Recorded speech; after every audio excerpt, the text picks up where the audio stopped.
Arthur Johnson's story can be likened to a tale of two cities. On one side of the mighty Mississippi River lies St. Louis, Missouri, flanked by its famous Gateway Arch and a busy downtown. And on the other side sits East St. Louis, Illinois, a struggling city known for its high crime rate and its high unemployment rate, nearly twice that of the national average. Those harsh realities make it difficult for East St. Louisans to find their way out of the city and attain their dreams. So this is the old neighborhood? This is the old neighborhood. Growing up in the projects, Arthur inherited a fighting spirit. That same spirit helped him resist the pull of drugs and violence with dreams about going places. I would imitate the broadcaster. I said, there goes Arthur, and he lands a right hand, another right hand by Johnson. Inspired by Muhammad Ali, he took up boxing by the time he was 10, joining a club by forging a permission slip. I signed it myself because you were supposed to have your mother sign it. My mother never signed it. Of course, later on, my mom would find out, and she knew that perhaps maybe I found something that was going to keep me out of trouble. The only problem, Art's size. It would play a recurring role throughout his career, apparent the very first time he put on the gloves. I was a small guy, and this kid belted me with a shot, knocked me on my tush, and I got back up, and I could hear in the crowd somebody say, "Don't quit, don't quit." Art listened and kept at it, eventually using his size to his advantage as a flyweight fighter, earning the nickname Flash due to his lightning-fast punching combinations. And in that ring, you had thunder in both hands. To be so small and hit so hard, man, at a small weight, 106 pounds, 112 pounds. That's not a lot of weight, but man, his power was exceptional for that weight class. He even trained with a man who coached the likes of George Foreman, Sugar Ray Leonard, and yes, Ali. But nobody can push a guy to be a fighter. He's got to want to be it. It's so weird that the years and years later that his manager would become my manager, and we would be in the same boxing family. That was Angelo? Angelo Dante.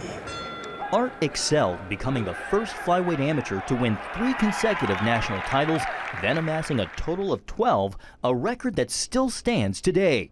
He also was the first American boxer to win the gold at the Goodwill Games and represented the U.S. at the 1988 Olympics. Still, Art had no idea life's biggest fight would take place outside of the ring. That was a hard one. That diagnosis came out of nowhere. It was going to require the hand of God. I never taken a punch, and I know he has. And so it was like I got hit with a punch and the wind got knocked out of me. After Arthur retired, doctors diagnosed him with APL, a rare form of blood cancer. I was also given 2 to 3 months to live. As his health declined, the family leaned on their faith in God and support from their church. And LaTanya reminded her husband of the fighter within. I remember when he was laying in that bed in that hospital, and the only thing I could say is, babe, we got to pull the gloves out one more time, because this is going to be our biggest battle. This is going to be our biggest fight.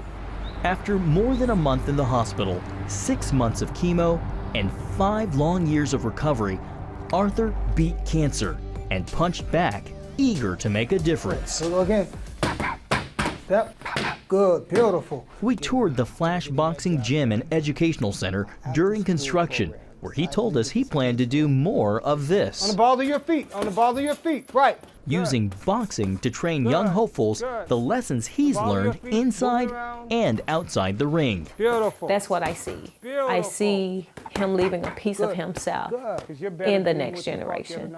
Through the gym and foundation, he's helping these hometown kids dream big. To the left, to the left, to the left. Something both his students and their parents appreciate. Well, my oldest son, he's become very athletic. His confidence is higher. Their organization, I believe, has changed our lives. He's a good role model, father figure. He's just a good person all in general. You know, this city needs more people like him. You know, this stuff that he's doing for us, and he's not getting paid to do it. For him to be doing a lot of this out the kindness of his heart, and that's a blessing. So I'm excited about the lives that we're touching, the lives that we're going to change. And we've made some champions in the physical form. But more importantly, I think we're going to make champions in life. Arthur Johnson's fight now outside of the ring is based on a simple premise. He's fighting for his hometown and for future generations, reminding young people if they can dream it, they can achieve it.